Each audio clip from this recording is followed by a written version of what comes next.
Covid som leko aku ni kivana dingi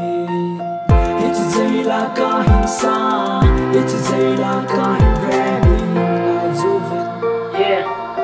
I'm a son COVID-19 aku na bowling like bowling in Salem na ko na keng kasil jingin Mel hello mi chi bay ball down arave mi hi khate hi sopi na chena in da ha levenin jingin na din ki say thu ngai jingin na hai na kule na tu chang po na kam ki tum jingin tawn in ha jingin hada hi in tuinam don jingin mo ti de don hi in zapia ko ni ki kam se jingin chule dan join na te ani chana ni Salem na chena in sung na avel so tin jingin ta silo venum jingin corona against na dingin a chena verse tingin hin Salem ngal dan ki ball tu in put it in